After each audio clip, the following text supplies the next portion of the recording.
नमस्कार, आप सभी का एक बार फिर से स्वागत है हमारे चैनल संस्कारी बेटी पे।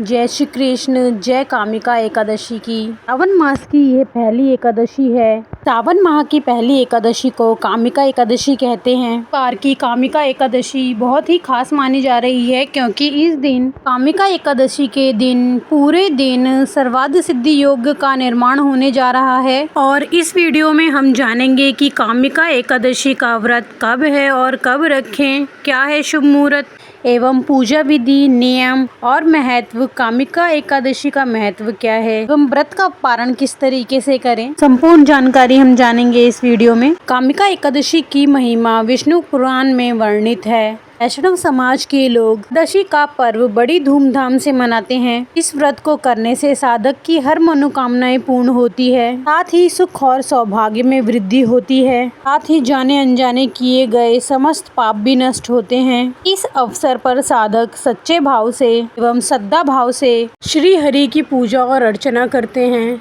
हर माह में 2 एकादशी आती हैं, एक कृष्ण पक्ष और एक शुक्ल पक्ष। एकादशी का व्रत भगवान श्री विष्णु को समर्पित होता है। इस बार बहुत दुर्लभ संयोग बने हैं। इस बार एक माह में 3 एकादशी पड़ी हैं। ऐसा संयोग बहुत ही कम देखा जाता है। पहली एकादशी 2 जुलाई 2024 को श्री आषाढ़ कृष्ण पक्ष की योगिनी एकादशी पड़ी है। दूसरी एकादशी 17 जुलाई 2024 को आषाढ़ माह के शुक्ल पक्ष की देवसेनी एकादशी थी और तीसरी एकादशी जुलाई के अंत में सावन की कृष्ण पक्ष की कामिका एकादशी पड़ रही है। सावन माह के कृष्ण पक्ष में कामिका एकादशी मनाई जाती है। इस दिन जगत के पालनहार भगवान विष्णु जी की पूजा की जाती है और उनकी आराधना की जाती है। यह एकादशी इसलिए भी खास है क्योंकि आषाढ़ की देवसेनी एकादशी के बाद श्री हरि की योग निद्रा में जाने के बाद सावन में ये पहली एकादशी है। इस एकादशी में भगवान विष्णु के साथ साथ शिव जी का भी आशीर्वाद प्राप्त होता है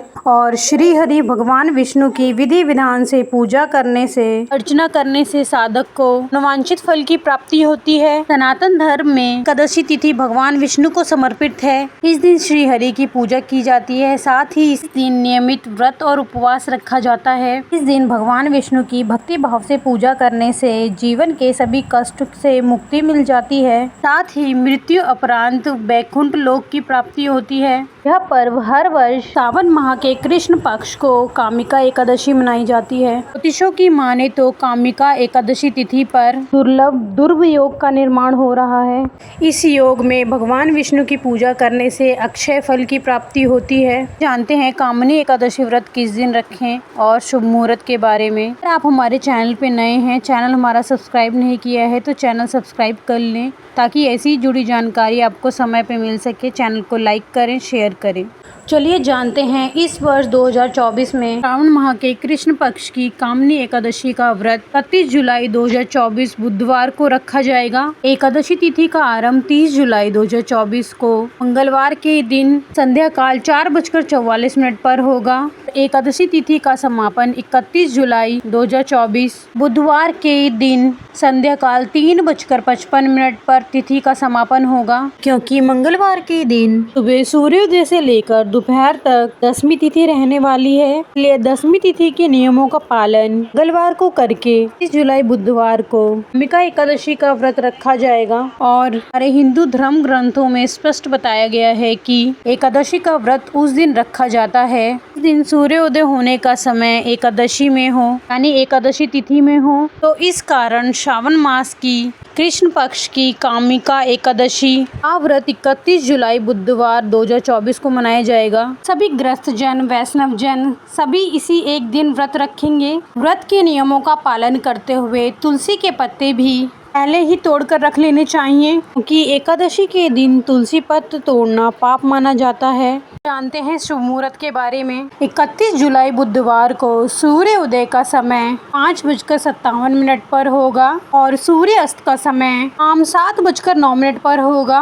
ब्रह्म मुहूर्त सुबह 4:31 से लेकर सुबह 5:14 तक रहेगा। अमृत काल सुबह 7:02 से 7:37 तक रहेगा। सुबह की पूजा ब्रह्म मुहूर्त मुहूर्त या अमृत काल में कर सकते हैं, कि पूजा करने के लिए शुभ मुहूर्त रहेंगे। इस दिन राहु काल दोपहर 12 बजे से 1:30 बजे तक रहेगा। इस दिन एकादशी का व्रत ध्रुव योग में रखा जाएगा और ध्रुव योग इस दिन दोपहर में 12:13 पर समाप्त होगा। किसी भी शुभ काम को अगर ध्रुव योग में किया जाए तो उसमें सफलता अवश्य मिलती है और विजय मुहूर्त में किया गया कोई भी काम विफल नहीं होता। विजय मुहूर्त का समय है, विजय मुहूर्त दोपहर 2:45 से 3:38 तक रहेगा। वहीं गोधूली मुहूर्त शाम 7:09 से लेकर 7:31 तक रहेगा। इस मुहूर्त में आप शाम की पूजा कर सकते हैं और निशिता मुहूर्त रात्रि 12:12 से 12:55 तक रहेगा। निशिता मुहूर्त में भगवान शिव की पूजा करने से पुण्य प्राप्त होते हैं और भोलेनाथ जल्द ही प्रसन्न होते हैं। इस दिन कई अद्भुत संयोग भी बन रहे हैं, मतलब ध्रुव योग और सर्वाध सिद्धि योग, शिववास योग,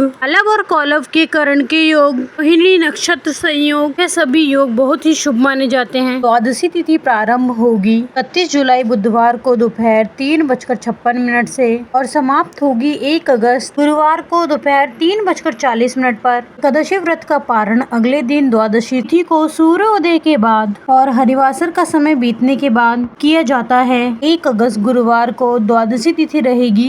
इस दिन सूर्योदय होगा सुबह 6:01 पर और सूर्यास्त शाम 7:04 पर होगा। ब्रह्म मुहूर्त सुबह 4:25 से 5:13 तक रहेगा और अभिजीत मुहूर्त दोपहर 12:07 से 12:59 तक रहेगा। इस दिन राहु काल दोपहर 1:30 बजे से 3 बजे तक रहेगा। ध्यान रखें कि तो द्वादशी तिथि में व्रत का पारणा करने से पहले आप पूजा करते हैं, यह ब्रह्म मुहूर्त में कर सकते हैं, क्योंकि निर्धारित मुहूर्त में आपको स्वयं पारणा करना चाहिए। व्रत का पारण हमेशा शुभ मुहूर्त में ही करना चाहिए। 31 जुलाई बुधवार को रात 9 बजे तक हरिवासर का समय समाप्त हो जाएगा। मान्यताओं के अनुसार यदि हरिवासर के समय भगवान विष्णु जी के मंत्रों का जाप किया जाए तो या भगवान का ध्यान किया जाए तो उससे भगवान श्री हरि अत्यंत प्रसन्न हो जाते हैं। व्रत पारण तिथि और मुहूर्त रहेगा 1 अगस्त गुरुवार को सुबह 6:01 से 9:50 तक। इस मुहूर्त में आप एकादशी उपवास खोल सकते हैं। उपवास खोलने से पहले भगवान विष्णु को फल, मिठाई या फिर हलवे का भोग लगाएं। शुद्ध सात्विक घी से बने भोजन का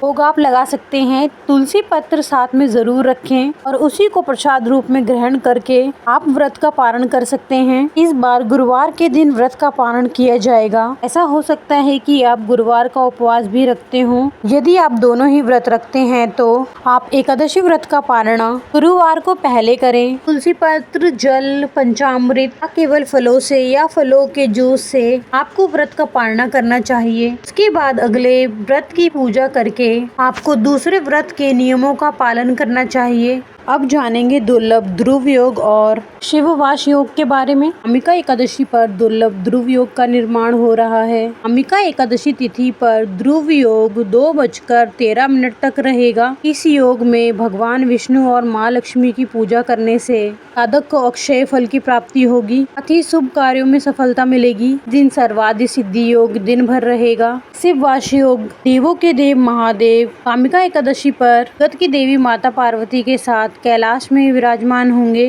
भगवान शिव दोपहर 3:55 तक कैलाश पर रहेंगे। इसके बाद नंदी पर सवार होंगे। इस दौरान भगवान शिव का अभिषेक करने से साधक को सभी प्रकार के सुख की प्राप्ति होती है। तिथि पर बालव्य और लवकरण योग भी बन रहा है। अति रोहिणी नक्षत्र का संयोग भी है। यह सब संयोग बहुत ही शुभ हैं। पौराणिक कथा के अनुसार राजा युधिष्ठिर ने महाभारत काल के समय श्री कृष्ण से कहा, हे प्रभु, कृपा करके मुझे कामिका एकादशी का महत्व और उसका वर्णन सुनाइए। तब भगवान श्री कृष्ण ने कहा, धर्मराज, इस एकादशी व्रत की कथा स्वयं ब्रह्मा जी ने नारद जी को सुनाई थी। हाँ, मैं तुम्हें वही सुनाता हूँ जिसे एक बार नारद जी ने कामिनी एकादशी व्रत कथा सुनाने को कही। ब्रह्मा जी ने कहा, हे नारद, कामिका एकादशी व्रत कथा सुनने मात्र से वाजपेयी एकादशी व्रत का फल मिलता है। तो भी इस दिन व्रत करता है या इस तिथि पर शंख चक्र और गदाधारी विष्णु जी का पूजन करता है, उसे पुण्य की प्राप्ति अवश्य ही होती है।